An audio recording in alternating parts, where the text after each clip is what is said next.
தம் கிருபை பெரிதல்லோ என் ஜீவனிலும் அதே இம்மட்டும் காத்ததுவே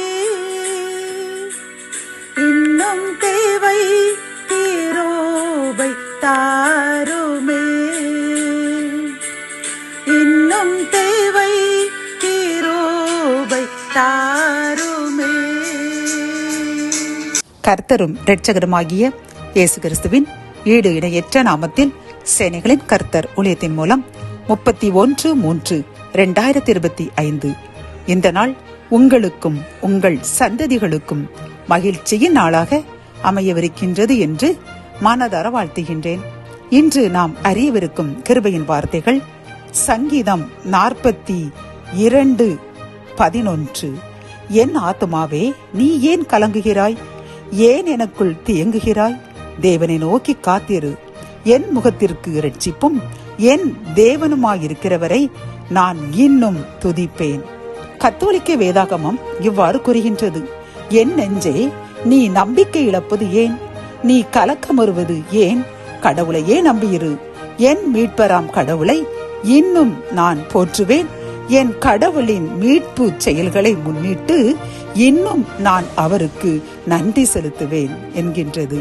பிரியமானவர்களே, இன்று கர்த்தர் நமக்கு கூறும் ஒரு ஆசீர்வாதமான செய்தி என்னவென்றால், இந்த செய்தியை கொண்டிருக்கின்ற சகோதரனோ சகோதரியோ, எனக்கு ஏன் இன்னும் அதிசயம் நடக்கவில்லை, கர்த்தர் ஏன் இன்னும் ஜெபத்திற்கு தாமதமாக்குகிறார் என்று ஏதோ ஒரு காரியத்தில் நீங்களும் கலக்குகிறீர்கள்.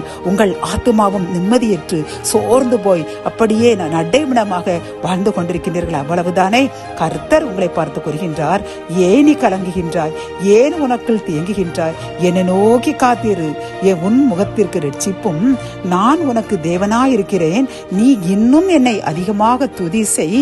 நான் உனக்கு இரட்டிப்பான நன்மையால் நிரப்பி உன் கவலைகளை கண்ணீர்களை நான் நீக்கி உன் ஆத்மாவையும் உன்னையும் தேற்றி உன்னை எதிர்த்தவர்கள் உன்னை நகைத்தவர்கள் முன்பு தலை நிமிர்ந்து நடக்க செய்ய போகின்றேன் என்று வாக்கு கொடுக்கின்றார். பிரியமானவர்களே, நாம் செய்ய வேண்டியது ஒன்றே ஒன்று, இன்னும் துதிப்பேன். நாம் இன்னும் அதிகமாக துதிக்க வேண்டுமாம். நம் துதிகளில் ஏதோ குறைகள் உள்ளது. பிரியமானவர்களை, நாம் கடமைக்காக துதிக்கிறோம் என்று கர்த்தர் நினைக்கின்றார். அப்படியல்ல, நாம் உண்மையான மனதுடன், நாம் எத்தனையோ ஆபத்துகள் காணப்பட்டது, எத்தனையோ துன்பங்கள் வந்தது, எத்தனையோ ஆபத்துகள், விபத்துகள், நாசமோசங்கள், நோய் நொடிகள் வந்தது. ஆனால் கர்த்தர் நம்மையும் நம் சந்ததியையும் அழிக்காமல் பாதுகாத்து இம்மட்டும் உயர்த்தி நாம் நினைக்காத ஆசீர்வாதங்களை நிறைத்துள்ளார் அல்லவா? நாம் இதற்கு என்றைக்காவது மனதார நன்மை கூறியிருக்கின்றோமா? நமக்குள் எதிர்பார்த்து கொண்டிருக்கின்ற காரியம் தாமதமான உடனேதானே இப்படி தேங்கி கர்த்தரினுடைய ஜெபத்தை ஏன் கேட்கவில்லை என்று நீங்களும் உங்கள் ஆத்மாவும் சோர்ந்து போகிறது. கர்த்தர் கூறுகின்றார், சோர்ந்து போக வேண்டாம். இந்த தாமதம் நன்மைக்கே. இன்னும் அதிகமாக துதியுங்கள். நிச்சயமாக இந்த மாதத்திலே நான் அதிசயம் செய்து இரட்டிப்பான நன்மையால் நிரப்பி உங்களை நிந்தித்த, அவமதித்த, நீங்கள் கூனி குறுகி வாழ்ந்த அதே இடத்தில், அதே சந்ததிகள் மத்தியில், அதே உறவினர்கள் மத்தியில் உங்களை உயர்த்தப் போகின்றேன் என்று வாக்கு கொடுக்கின்றார். ஆகவே அதிகமாக துதியுங்கள். ஆசீர்வாதத்தை அளவில்லாமல் பெற்றுக்கொள்ளுங்கள்.